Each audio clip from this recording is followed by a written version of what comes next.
Welcome back to Scary Night Tales. Tonight I have a bone-chilling story that will make you think twice about strange noises in your house.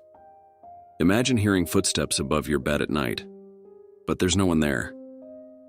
And what if the answer to those sounds was locked away behind a door no one dared to open? Before we dive in, don't forget to like, subscribe, and drop a comment with your thoughts on this story. Let me know. What would you do if this happened to you? Now turn off the lights, grab a blanket, and get ready. Because tonight's tale might just follow you to bed. I used to laugh at people who said their houses were haunted. You know, the usual stuff. Flickering lights, strange noises in the night, objects moving on their own. I thought it was all just a mix of paranoia and an overactive imagination. But then, something happened in my own house, and I'm not so sure anymore. I had just moved into this old two-story home in a quiet suburban neighborhood. The place wasn't anything special. 1950s architecture, hardwood floors that creaked when you walked, and an attic that the previous owners said they never used. They said it was just for storage, but it looked like they hadn't set foot up there in decades. The first few weeks were uneventful. I'd come home from work, make dinner, and settle into my new life. But then one night I heard something. A faint scraping noise, like wood rubbing against wood. At first I brushed it off as the house settling. It's old after all. But the sound didn't go away. In fact, it started getting louder, more insistent. It was coming from the attic. I'm not proud to admit that I ignored it for a few days. I didn't want to know what was up there, and honestly, I assumed it was just a rat or something. But then one night the noise changed. It wasn't a scraping sound anymore. It was more like footsteps. Slow, deliberate footsteps, pacing back and forth above my bedroom ceiling. That night, I couldn't sleep. I just lay there, staring at the ceiling, listening. I kept telling myself that it was my imagination, that old houses make weird noises all the time.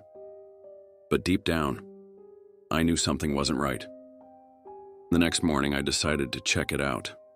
I grabbed a flashlight, pulled down the rickety attic ladder, and climbed up. The air up there was thick with dust, and the wooden beams groaned under my weight. It was exactly what you'd expect an old attic to look like. Boxes piled in the corners, cobwebs hanging from the rafters, and that strange, musty smell. But there was nothing unusual. No sign of animals, no broken windows where something could have gotten in. Nothing. I figured I must have been hearing things. But as I turned to leave, something caught my eye. On the far side of the attic, partially hidden behind an old dresser, was a small wooden door. I hadn't noticed it before. It was about 3 feet high, like a crawlspace door with rusted hinges and a thick padlock hanging from it. I didn't like the look of that door.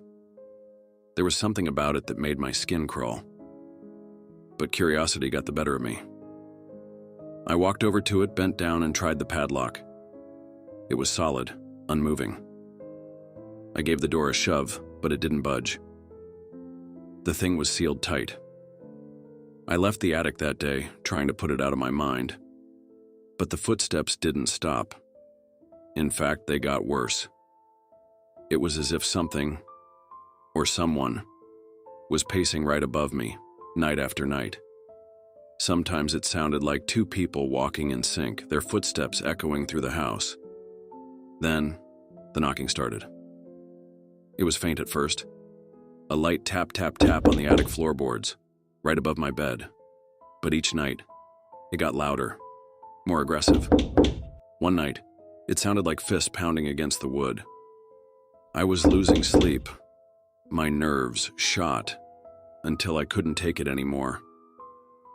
I called an exterminator, thinking maybe there was some kind of animal infestation I wasn't seeing.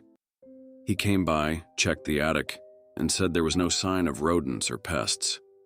But when he saw the small door, his face went pale. "That door shouldn't be there," he muttered, almost to himself. What do you mean? I asked. I've seen a lot of houses like this. That's not a crawl space.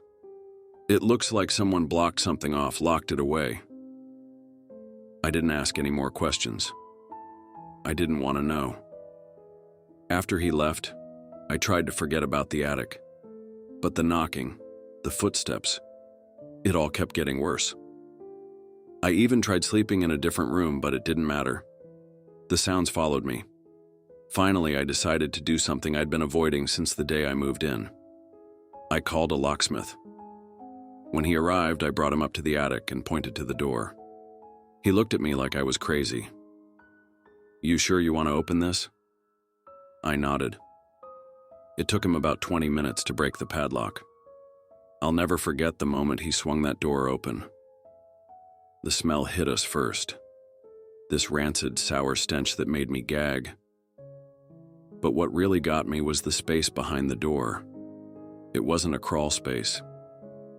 It was a small room, barely big enough to stand in, with no windows, no light, and dirt-covered walls. And on the floor, I saw it. A small wooden rocking chair, turned over on its side. I didn't stick around after that. I grabbed a few essentials and left that house within the hour.